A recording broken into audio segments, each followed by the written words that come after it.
ഗർഭിണികൾ കിടക്കുന്ന സമയത്ത് ഏതെങ്കിലും ഒരു സൈഡിലേക്ക് ഒരുപാട് സമയം നിങ്ങൾ ആ ഒരു പൊസിഷനിൽ തന്നെ കിടക്കുന്നത് എന്തെങ്കിലും പ്രശ്നം ഉണ്ടാക്കുന്നതാണോ? പ്രത്യേകിച്ച് രാത്രി മുഴുവനും ഒരു സൈഡിലേക്ക് തന്നെയാണ് നിങ്ങൾ കിടക്കുന്നത് എന്നുണ്ടെങ്കിൽ അതെന്തെങ്കിലും പ്രശ്നം ഉണ്ടാക്കുന്നതാണോ എന്നതിനെ കുറിച്ചും ഗർഭിണികൾക്ക് കിടക്കാൻ ഏറ്റവും നല്ല സൈഡ് പൊസിഷൻ ഏതാണ് എന്നതിനെ കുറിച്ച് നമുക്കൊന്ന് നോക്കാം ഇന്നത്തെ വീഡിയോയിൽ. ഞാൻ ഡോക്ടർ റിസ. എന്റെ ചാനൽ ആദ്യമായിട്ട് കാണുന്നവരാണെങ്കിൽ സബ്സ്ക്രൈബ് ചെയ്യാൻ മറക്കരുത്. അപ്പൊ നമുക്ക് വീഡിയോയിലേക്ക് കിടക്കാം. ആദ്യം തന്നെ നമുക്ക് ഗർഭിണികൾക്ക് കിടക്കാൻ ഏറ്റവും നല്ല പൊസിഷൻ ഏതാണ് എന്നതിനെ കുറിച്ച് നോക്കാം.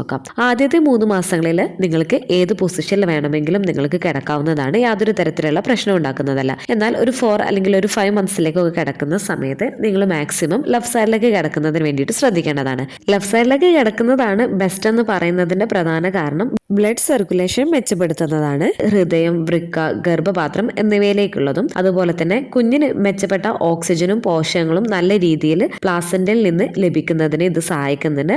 അതുപോലെ വൃക്കകള്, കരള്, താഴത്തെ ശരീരഭാഗം എന്നിവയിലേക്കുള്ള സമ്മർദ്ദം ഈ ഒരു ലെഫ്റ്റ് സൈഡിലേക്ക് കിടക്കുന്നത് കുറക്കുന്നതിനാൽ തന്നെ കാലുകളിൽ ഉണ്ടാവുന്ന വീക്കും ഒക്കെ കുറക്കുന്നതിന് സഹായിക്കുന്നുണ്ട്. അതുപോലെ തന്നെ നട്ടെല്ല്, ഇടുപ്പ് എന്നിവയിലെ സമ്മർദ്ദം ഒഴിവാക്കുന്നതിനും ഇത് സഹായിക്കുകയും ചെയ്യുന്നുണ്ട്. അതുപോലെ തന്നെ കുഞ്ഞിന് മെച്ചപ്പെട്ട ഓക്സിജൻ ലഭിക്കുന്നുണ്ട് എന്നുള്ളത് ഉറപ്പാക്കാൻ ഇത് സഹായിക്കുന്നതാണ്. പ്രധാനമായിട്ടും ഗർഭകാലത്തിന്റെ അവസാനത്തോടെ കടക്കുന്ന സമയത്ത് കുഞ്ഞിന് ശരിയായ രീതിയിൽ ഓക്സിജനും ബ്ലഡ് സർക്കുലേഷനും ഒക്കെ ശരിയായ രീതിയിൽ ലഭിക്കുന്നതിന് ഇത് സഹായിക്കുന്നുണ്ട്. അതുപോലെ തന്നെ ആസിഡ് റിഫ്ലക്സും, നെഞ്ചരിച്ചില് എന്നിവ കുറക്കുന്നതിനും ഇത് സഹായിക്കുന്നുണ്ട്. അപ്പോൾ എന്തുകൊണ്ടും ഗർഭിണികൾക്ക് ലെഫ്റ്റ് സൈഡിലേക്ക് കിടക്കുന്നത് തന്നെയാണ് ഏറ്റവും ബെസ്റ്റ് ആയിട്ടുള്ളത്. റൈറ്റ് സൈഡിലേക്ക് കിടക്കാൻ പാടില്ല എന്നല്ല, പ്രഗ്നൻസി പീരീഡിൽ ഏത് സൈഡിലേക്ക് വേണമെങ്കിലും നിങ്ങൾക്ക് കിടക്കാവുന്നതാണ്. പക്ഷെ ഒന്നുകൂടെ ബെസ്റ്റ് ആയിട്ടുള്ളത് ലെഫ്റ്റ് സൈഡിലേക്ക് കിടക്കുന്നതാണ്. അപ്പോൾ ഈ ഒരു ലെഫ്റ്റ് സൈഡിലേക്ക് കിടക്കുന്നതാണ് പ്രഗ്നൻസി പീരീഡിൽ സ്ലീപ്പിംഗ് പൊസിഷൻ ബെസ്റ്റ് ആയിട്ടുള്ളത് എന്ന് പറയുന്നത് കാരണം തന്നെ പലപ്പോഴും ചില ഗർഭിണികൾ ലെഫ്റ്റ് സൈഡിലേക്ക് മാത്രമായിരിക്കും കിടക്കുന്നത്. അപ്പോൾ ഇങ്ങനെ ഒരു സൈഡിലേക്ക് മാത്രം കിടക്കുന്നത് അവർക്ക് ശാരീരിക ബുദ്ധിമുട്ടുകളും അസ്വസ്ഥതകളൊക്കെ ഉണ്ടാക്കിയേക്കാം. അപ്പോൾ എങ്കിലും പലപ്പോഴും ഗർഭിണികൾ ഈ ഒരു സെയിം പൊസിഷനിൽ തന്നെ കിടക്കാൻ വേണ്ടിയിട്ട് ട്രൈ ചെയ്യുകയും ചെയ്യാറുണ്ട്. അപ്പോൾ ചിലരൊക്കെ ചോദിക്കാറുണ്ട്, ലെഫ്റ്റ് സൈഡിലേക്കൊക്കെ കിടന്നിട്ട് ഒരുപാട് നേരം കിടന്നിട്ട് ഒരു സൈഡ് വേദനിക്കുന്നുണ്ട്, റൈറ്റ് സൈഡിലേക്ക് കിടക്കാമോ എന്നൊക്കെയുള്ളത്. അപ്പോൾ നിങ്ങളും ഇതുപോലെ ഫേസ് ചെയ്തിട്ടുള്ളവരായിരിക്കും. ഒരേ പൊസിഷനിൽ ഒരുപാട് നേരം കിടക്കുമ്പോൾ നിങ്ങൾക്കുണ്ടാവുന്ന അസ്വസ്ഥതയും ബുദ്ധിമുട്ടും കാരണം മറ്റൊരു പൊസിഷനിലേക്ക് കിടക്കാമോ എന്നുള്ളത്. അപ്പോൾ നിങ്ങൾ അറിഞ്ഞിരിക്കേണ്ട ഒരു കാര്യം, തുടർച്ചയായിട്ട് ഒരു പൊസിഷനിൽ നിങ്ങൾ കിടക്കുകയാണ് എന്നുണ്ടെങ്കിൽ അതെന്തെങ്കിലും പ്രശ്നം ഉണ്ടാക്കുന്നതാണോ, അല്ലെങ്കിൽ സേഫ് ആണോ, അല്ലെങ്കിൽ വേറൊരു പൊസിഷനിലേക്ക് നമുക്ക് കിടക്കാമോ എന്നുള്ളതിനെ കുറിച്ച് നമുക്കൊന്ന് നോക്കാം. അപ്പോൾ തുടർച്ചയായിട്ട് നിങ്ങൾ ദീർഘനേരം ഒരു ലെഫ്റ്റ് സൈഡിലേക്കാണ് കിടക്കുന്നത് എന്നുണ്ടെങ്കിൽ അത് സുരക്ഷിതമായിട്ടുള്ള ഒരു കാര്യം തന്നെയാണ്. കാരണം ഇത് കുഞ്ഞിലേക്കും യൂട്രസിലേക്കും ഒക്കെയുള്ള ബ്ലഡ് സർക്കുലേഷൻ മെച്ചപ്പെടുത്തുന്നതാണ്. അപ്പോൾ അതുകൊണ്ട് തന്നെ നിങ്ങൾക്ക് ലെഫ്റ്റ് സൈഡിലേക്ക് കൂടുതൽ നേരം കിടക്കുന്നത് പ്രശ്നം ഉണ്ടാക്കുന്ന കാര്യമല്ല. എന്നാൽ നിങ്ങൾ ഒരുപാട് നേരം ഈ ഒരു ലെഫ്റ്റ് സൈഡിലേക്കോ അല്ലെങ്കിൽ റൈറ്റ് സൈഡിലേക്കോ ഒക്കെ നിങ്ങൾ കിടക്കുകയാണ് എന്നുണ്ടെങ്കിൽ, പ്രഗ്നന്റ് ആയിട്ടുള്ള ഒരാളാണ് എന്നുണ്ടെങ്കിലും അല്ലാത്ത ഒരാളാണ് എന്നുണ്ടെങ്കിലും അത് ചിലപ്പോൾ ശാരീരികമായിട്ടുള്ള ചെറിയ ബുദ്ധിമുട്ടുകളും കാര്യങ്ങളും ഉണ്ടാക്കിയേക്കാം. അതിൽ ഏറ്റവും പ്രധാനപ്പെട്ട ഒന്നെന്ന് പറയുന്നത് മസിൽസിലും ജോയിന്റ്സിലും ഉണ്ടാക്കുന്ന പ്രഷറാണ്.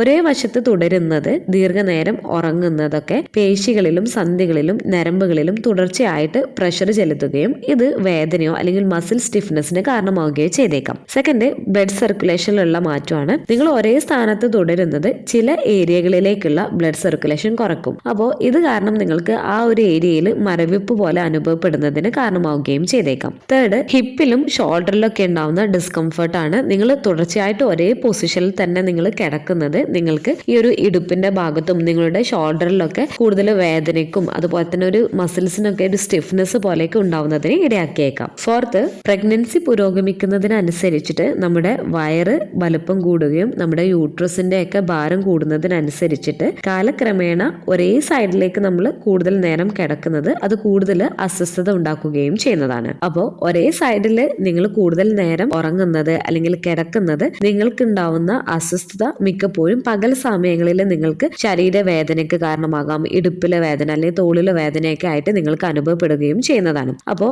ഈ ഒരു പ്രശ്നം പരിഹരിക്കുന്നതിന് വേണ്ടിയിട്ട് ഇടയ്ക്കിടെ നിങ്ങൾക്ക് വശം മാറി കിടക്കാവുന്നതാണ്. നിങ്ങൾ ലെഫ്റ്റ് സൈഡിൽ മാത്രമേ കിടക്കാവൂ എന്നില്ല. നിങ്ങൾക്ക് ലെഫ്റ്റ് സൈഡിൽ കിടക്കുന്ന സമയത്ത് എന്തെങ്കിലും ബുദ്ധിമുട്ടും അസ്വസ്ഥതയും തോന്നുന്നുണ്ട് എന്നുണ്ടെങ്കിൽ നിങ്ങൾക്ക് റൈറ്റ് സൈഡിലേക്ക് കിടക്കാവുന്നതാണ്. ഏകദേശം ഒരു 5 മന്ത്സിന് ശേഷം മലർന്ന് കിടക്കുന്ന പൊസിഷനിൽ കിടക്കാതിരിക്കുന്നതിന് വേണ്ടിയിട്ട് മാക്സിമം ശ്രദ്ധിക്കുകയും ചെയ്യേണ്ടതാണ്. അപ്പോൾ ഈ ഒരു ലെഫ്റ്റ് സൈഡിലേക്ക് കിടക്കുന്ന സമയത്ത് നിങ്ങൾക്ക് കൂടുതൽ ബുദ്ധിമുട്ടും കാര്യങ്ങളും അസ്വസ്ഥതയൊന്നും ഇല്ലാതിരിക്കുന്നതിന് വേണ്ടിയിട്ട് നിങ്ങൾക്ക് തലയണകൾ നിങ്ങൾക്ക് യൂസ് ചെയ്യാവുന്നതാണ്. പ്രഗ്നൻസി പില്ലോസ് യൂസ് ചെയ്യാവുന്നതാണ്. അതുപോലെ തന്നെ കിടക്കുന്ന സമയത്ത് ഇനിയിപ്പോൾ പ്രഗ്നൻസി പില്ലോ ഇല്ല എന്നുണ്ടെങ്കിൽ നിങ്ങൾക്ക് പില്ലോ നിങ്ങളുടെ വയറിന്റെ അടിയിലായിട്ടൊരു പില്ലോ വെക്കാവുന്നതാണ്. അതുപോലെ തന്നെ നിങ്ങളുടെ കാലിന്റെ രണ്ട് ഇടയിലായിട്ട് പില്ലോ വെക്കുന്നതിന് വേണ്ടിയിട്ട് ശ്രദ്ധിക്കുക. അതുപോലെ തന്നെ ബാക്കിൽ സപ്പോർട്ട് ചെയ്യുന്നതിന് വേണ്ടിയിട്ട് പില്ലോസ് വെച്ച് കിടക്കുന്നതിന് വേണ്ടിയിട്ട് ശ്രദ്ധിക്കുക. അപ്പോൾ എപ്പോഴും നിങ്ങൾ നിങ്ങളുടെ ശരീരം ശ്രദ്ധിക്കുക. ഒരു വശത്ത് ഉറങ്ങുമ്പോൾ നിങ്ങൾക്ക് വേദനയോ അസ്വസ്ഥതയോ അനുഭവപ്പെടുന്നുണ്ട് എന്നുണ്ടെങ്കിൽ നിങ്ങളുടെ ആ ഒരു അസ്വസ്ഥതയും ബുദ്ധിമുട്ടും കുറക്കുന്നതിന് വേണ്ടിയിട്ട് വശം മാറ്റുന്നതിന് വേണ്ടിയിട്ട് ശ്രദ്ധിക്കാം. ഇങ്ങനെ നിങ്ങൾ ഇടയ്ക്കിടെ പൊസിഷൻ മാറ്റുന്നത് ശരീരത്തിലേക്കുള്ള വിവിധ ഭാഗങ്ങളിലേക്കുള്ള രക്തയോട്ടം മെച്ചപ്പെടുത്താൻ സഹായിക്കുന്നതാണ്. അതുപോലെ തന്നെ ഇടയ്ക്കിടെയുള്ള ഈ ഒരു സ്ഥാനം മാറ്റുന്നത് പ്രഷർ പോയിന്റ് വികസിക്കുന്നതിനുള്ള സാധ്യത കുറക്കുകയും ചെയ്യുന്നതാണ്. അതുപോലെ നിങ്ങൾ ഉറങ്ങി എണീറ്റതിനൊക്കെ ശേഷം ചെറിയ രീതിയിലുള്ള സ്ട്രെച്ചിങ് എക്സസൈസ് ചെയ്യുന്നത് നിങ്ങളുടെ മസിൽ പെയിൻ ഒക്കെ കുറക്കുന്നതിനും ബ്ലഡ് സർക്കുലേഷൻ ഒക്കെ മെച്ചപ്പെടുത്തുന്നതിനും മസിൽ സ്റ്റിഫ്നെസ് ഒക്കെ കുറക്കുന്നതിന് സഹായിക്കുകയും ചെയ്യുന്നതാണ്. ഇനിയിപ്പോൾ നിങ്ങൾ ദീർഘനേരം ഒരേ പൊസിഷനിലാണ് കിടന്നിട്ടുള്ളത് എന്നുണ്ടെങ്കിൽ അതിനുശേഷം നിങ്ങൾക്ക് ആ ഒരു ഭാഗത്ത് കൂടുതൽ മരവിപ്പ് പോലെ അല്ലെങ്കിൽ വേദന കൂടുതലായിട്ട് തോന്നുന്നു, അത് കൂടുതലായിട്ട് വഷളാക്കുന്നൊക്കെ ഉണ്ട് എന്നുണ്ടെങ്കിൽ തീർച്ചയായിട്ടും നിങ്ങൾ ഡോക്ടറെ കാണിക്കുന്നതിന് വേണ്ടിയിട്ട് ശ്രദ്ധിക്കുക. നെർവ് കംപ്രഷൻ അല്ലെങ്കിൽ മറ്റു പ്രശ്നങ്ങളൊക്കെ ഒഴിവാക്കുന്നതിന് വേണ്ടിയിട്ട്. അപ്പോൾ പ്രഗ്നന്റ് ആയിരിക്കുന്ന സമയത്ത് ഏറ്റവും ബെസ്റ്റ് സ്ലീപ്പിംഗ് പൊസിഷൻ എന്ന് പറയുന്നത് ലെഫ്റ്റ് സൈഡ് തന്നെയാണ്. പക്ഷേ ലെഫ്റ്റ് സൈഡിലേക്ക് മാത്രം കിടക്കുക എന്ന് പറയുന്നത് പോസിബിൾ ആയിട്ടുള്ള കാര്യമല്ല. അപ്പോൾ റൈറ്റ് സൈഡിലേക്ക് നമുക്ക് കിടക്കാവുന്നതാണ്. അപ്പോൾ നിങ്ങൾക്ക് ബുദ്ധിമുട്ടും കാര്യങ്ങളൊക്കെ ഉണ്ട് ലെഫ്റ്റ് സൈഡിലേക്ക് കിടക്കുമ്പോൾ എന്നുണ്ടെങ്കിൽ നിങ്ങൾക്ക് റൈറ്റ് സൈഡിലേക്ക് കിടക്കാവുന്നതാണ്. ഈ ഒരു വീഡിയോ നിങ്ങൾക്ക് യൂസ്ഫുൾ ആയിട്ട് തോന്നിയിട്ടുണ്ടെങ്കിൽ മറ്റുള്ളവർക്കും കൂടെ ഷെയർ ചെയ്ത് കൊടുക്കുക. എന്തെങ്കിലും ഡൗട്ടുകളും കാര്യങ്ങളൊക്കെ ഉണ്ട് എന്നുണ്ടെങ്കിൽ കമന്റ് ആയിട്ട് ചോദിക്കാവുന്നതാണ്. അടുത്തൊരു വീഡിയോയിൽ കാണുന്നത് വരെ ബൈ.